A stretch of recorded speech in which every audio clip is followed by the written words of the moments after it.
Hello, and welcome to this week's invitation to write. It is always important to keep the basics of writing instruction in mind as you move throughout the week. Encourage daily time to write and set expectations, such as what the writing space should look like.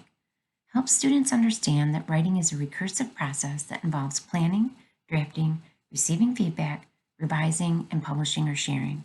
Finally, use mentor texts and models so that students can visualize a finished product. Keep nurturing your community of writers by writing with your students. Day 1. This week, students will explore expository writing. Before you show them the invitation to write, you might mention that expository writing explains, illustrates, or exposes something, which is the root word of expository. In the Students Lit Lab guidebook, they will receive this week's invitation to write and to move through the steps of the writing process. This week's invitation tells the students to get their magnifying glasses and go outside, to look carefully on the ground, on plants and trees, and in the air. What do they observe or see?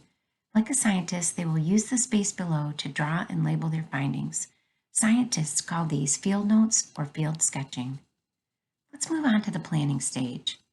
Prior to initiating the planning activity, you might want to show students what field notes look like. Along with the drawings, field notes include observations and wonderings. Then, in the space provided in the Students Lit Lab guidebook, have them draw and label their discoveries. This week, they will use plain white paper to plan. Read the additional planning ideas aloud to them.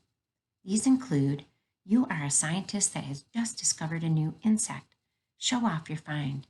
Sketch the insect, label the parts of the insect, write a caption underneath the sketch that names the insect and tells where to find it, what it eats, and what it does. If you're up to the challenge, include a cutaway as part of your work. And as always, encourage their creativity throughout this process.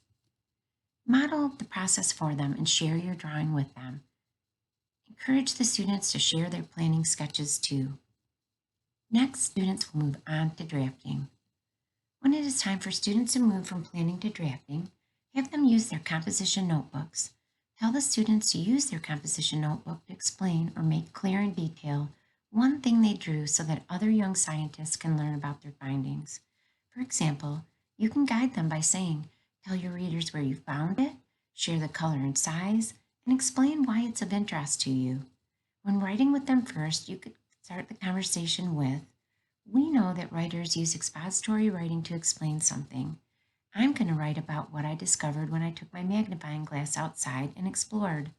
What are some ideas that you can give me to get me started? Then, model using the writer's composition notebook to draft your expository writing. You can show the students your draft and read it aloud. I saw a small butterfly. It had red wings with black spots on it. It was about to land on a yellow flower. I think it will eat something in the flower. I like butterflies. Day 3. When possible, make time for feedback. On day 3, students can gather feedback from you and their peers. Have the students turn to the feedback guide located on the last page of the Students Lit Lab guidebook. Using the sentence and question stems provided, or those that have worked well for you in the past, have students ask others to provide praise, questions, or suggestions. You can also prompt students to focus on specific aspects, such as their ideas, vocabulary, design, and/or effort. After students have received feedback or have looked over their writing themselves, give them time to polish their pieces. Revision lists encourage students to focus on a few items to work on. These lists can be added to their composition notebooks or placed on sticky notes or note cards. You can model this process too. For example, the students might tell me that I need to add where I saw the butterfly and why I like butterflies.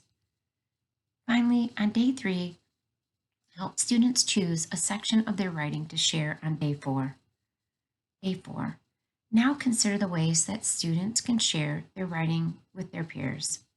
Students can choose to share all or part of their work, and of course, if students are not comfortable sharing, they are not required to do so. Use a designated space that signals the featured author and have peers respond with finger snapping, clapping, or emoji cards. Writing is a joyful act, so make sure that you give them time for reflection. This is an excellent way to build student self-efficacy and identity both as a writer and as someone who might pursue a STEM career. Questions could include the following. As a writer, what did you do well this week? What might you try differently next week? Which part of your writing makes you most proud? What did you learn about scientists this week? Could you imagine yourself becoming a scientist one day?